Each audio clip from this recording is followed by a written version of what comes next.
Welcome back. I'm Tedward and welcome to the 2022 Chevy Bolt EUV. This all-electric, kind of small crossover thing, and it's my first non-Tesla electric vehicle experience that I've had to live with and actually charge, because I've driven the Taycan and a bunch of other EVs, but in terms of road tripping, Tesla has made it so easy compared to the other brands because Tesla has its own charging network. So I'm actually out here in a cornfield in the middle of New Jersey. I drove this about 300 miles yesterday down here, and I did have to charge. I gotta tell you, it's not so bad. So first, let's go over some of the stats.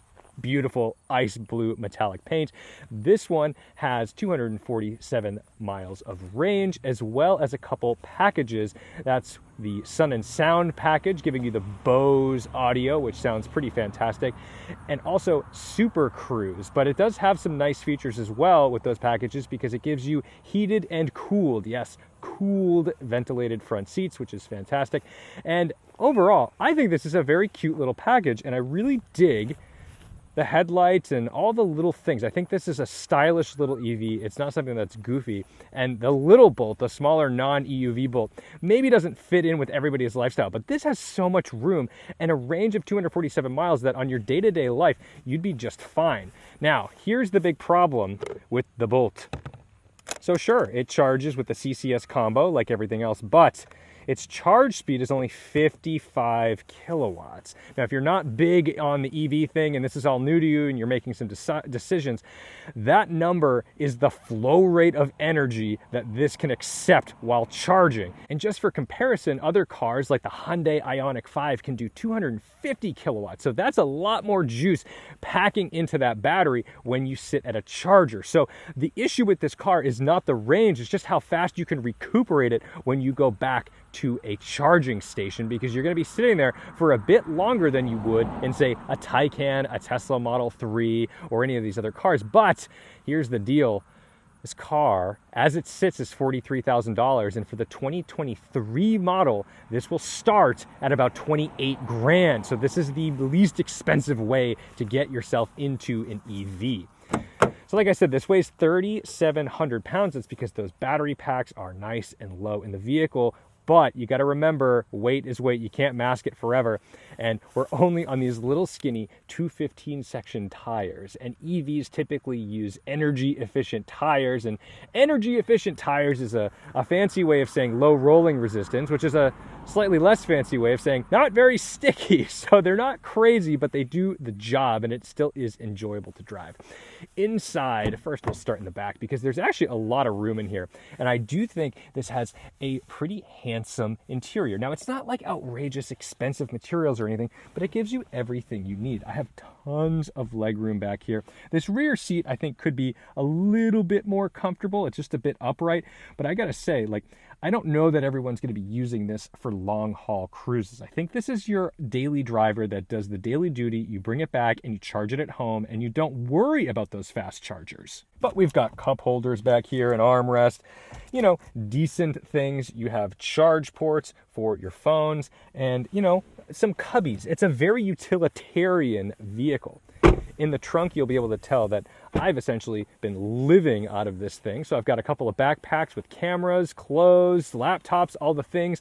And it's not an outrageously large space, but under here, we do have our charging guy, and our charging guy, he can plug into your wall socket like a normal 110, but you can also swap it out for a 240 if you have the capability at home.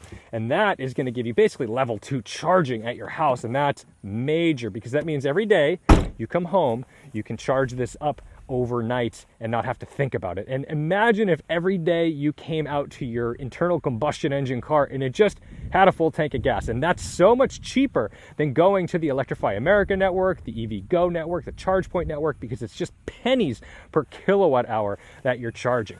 All right, before we get into here, I do just want to show you under the hood, because yes, there is actually a hood to go under. This has a very cute front nose. It's got a little snoot. I like it. And there's a front camera up here too. So it's great for parking in tight spots and in the city. Now, under this hood, We do have our single front motor and all the things that go along with it, and a normal battery up here as well. But, you know, there's no storage space, so you're not getting a frunk in your Bolt EUV, but that's all right because you have tons of space in the car and in that hatch. In the cabin, we've got our heated and cooled ventilated seats here, which is great. We've got a panoramic moonroof with tilt and sliding features, really nice. And we've got a giant screen here. Go ahead and start it up. Not much happens. But here's the deal. This screen is really nice. Now, I've got my grubby fingerprints all over it, but this is actually a pretty clever screen, and it's high resolution. And when we put it in reverse, hopefully that's not flickering for you, but you get a top-down view with all the cameras around the car, and you get a really high resolution view of what's behind you. So I find that to be just wonderful and exciting. Down here, we've got our one pedal driving button. You can turn that on and off with the touch of this button, which is great because sometimes other EVs make you go through a bunch of menus and you don't always want to do that. And that allows you to come off the pedal and get a little braking for regen. Now, even when it's off, you still get braking from regen. So it's not going to just, you know, coast without regenerating. The other thing is if you have that off, you have the option on this paddle right here. It's like a downshift paddle, but that's going to engage that regen. So if you didn't want to use the one pedal driving and you just wanted to use this at your leisure, you can engage pretty heavy regen braking just from this paddle. Down here, we're also charging our phone on the wireless charge pad, and we've got a little spot for our key. So let's close it up, pop on some cooled seats, a little bit of AC, pop it into drive right here. Let's see how it gets off the line. We'll even put it in sport mode just to say we did it.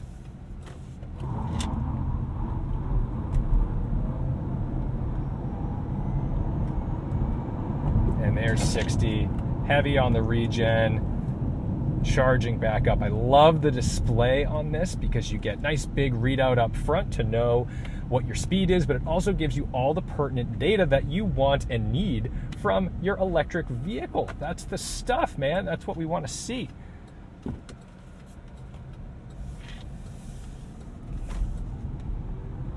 .200 horsepower, 266 pound-feet of torque is plenty. So 0 to 60 claimed at about 7 seconds. You don't need much more than that. We don't need to be in a world where everyone's doing 3 second 0 to 60s. And frankly, if this is the family truckster, you don't want to hand the keys over to your kids in a car that can do 0 to 60 in 3 seconds. That's crazy.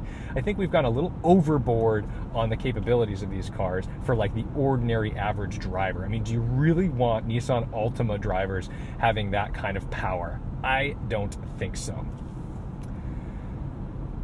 In terms of just sheer ride comfort and quality, I think this is fairly refined, especially for the price point. I'm not hearing anything crashy. I'm digging the materials for the most part. You know, it's nothing fancy, but, you know, they add a little bit of stitching, the deviated stitching, and some other materials in here. It isn't fancy, but it's good and it's comfortable, and I like being in this car. I think the seats are really supportive. On a long drive, the bottom of this seat kind of made my bum numb, but you know, I don't really anticipate that people are going to be driving these the way I'm using it, which is the worst case scenario, which is traveling beyond the charge distance. And that is a problem because when you're using this car, it doesn't charge that quickly. So if you are going to do a long trip, make sure that you're scheduling the charging along with some food or bathroom breaks. Now, I don't know if I just haven't looked into this enough, but one of the things that I love about Teslas has been the fact that you can very easily set a route and it will tell you where to stop, what to do. It's idiot proof when you get in a Tesla. You say I'm going there, it'll say, oh, you can't make it, or you can make it, but you'll only have 3% left. Make sure maybe you want to stop at a supercharger. In this car, you do need to be a little bit of a pilot. You need to plan ahead. And you need to use like the EV Go, or what I'm using is Electrify America network, in order to make sure that you are properly charged up. So I've had to sit and like kind of make sure that, all right, if I do this, this is where I'm going, this is going to be my route, and I'm going to stop and I'm going to get 100 miles of juice at this charge station. Use my regen here, slow down for the bridge. So that's exactly what I've been doing.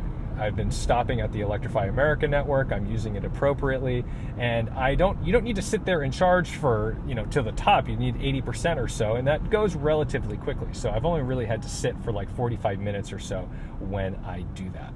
All right, let's pop on the one pedal driving.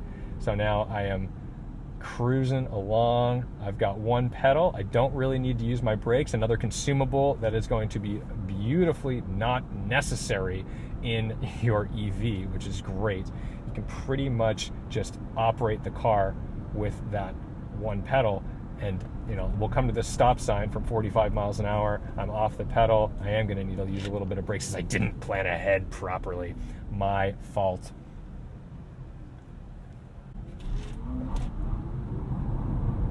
You can hear it scrambling for traction, and in a straight line it will allow that slip a little bit on each side. It kind of scrambles on the way up, which is interesting. But if you have a little bit of steering lock in place, it will limit severely. It will actually take down quite a bit of your power, so you're not able to really just go for it. So we'll try that here. Let's turn around and I'll show you what I mean. See what this turning radius is like. Oh, that's great. That's like a little city car. All right, so watch. I'm gonna get in it. Nothing. Straight. There's the juice. And it's just limiting based on that steering angle because it's just gonna spool up that inside wheel hardcore. So that's just something to note, nothing crazy, but the traction control in this car isn't quite that of like a Tesla or an all-wheel drive Taycan or something like that, where you're gonna go and just like mat it and be launched into the stratosphere with torque, but it is certainly adequate and good. I love the idea of regeneration because when I'm slowing down in a Bentley that weighs 4,000 pounds, 5,000 pounds, you feel silly. You feel like you've wasted a ton of energy, especially if you didn't plan ahead. Scrambling for traction. Unnecessary. We're going to be gentlemen. We're going to go nice and slow past this crosswalk. But in this car, in any electric car or any hybrid, you're able to reclaim that kinetic energy and store it back in the batteries. It's great, and it's a great feeling because it means that when you are driving on sort of hilly terrain, the downhills are beneficial to you, not just because you're off throttle like you are in an internal combustion car and not using energy, but you're in fact claiming energy and putting it back into the battery. I love that. I was going to do a brake test, but I don't want to scare these horses. They probably don't like the sound of screeching. So we'll get past the horses. We'll get over this bridge.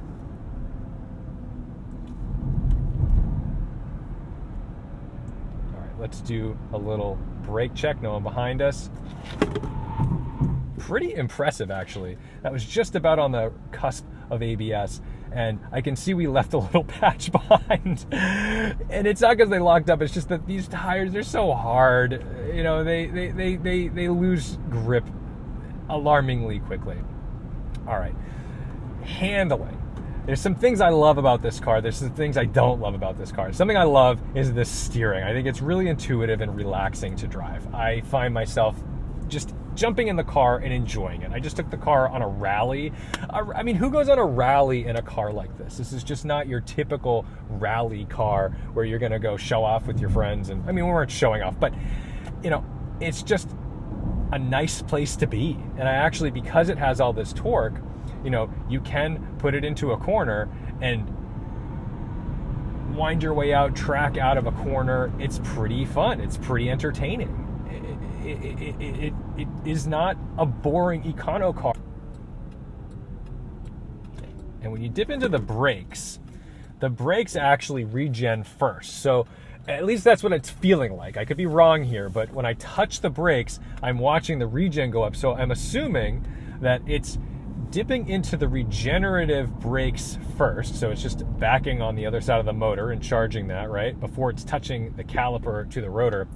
That's great. And honestly, I think, this is crazy, I think GM's version of this is better than Porsche's. It seems more seamless between the two steps. So I have to commend Chevy for this, because that's a big deal when you've got a more seamless system than Porsche on the brakes. So that's going to do it. Thank you guys so much for watching, liking, commenting, and subscribing. I'm back in the cornfields. We're going to go hang out with the boys at Out Motorsports. Don't forget to respect the drive, and I'll see you in the next one.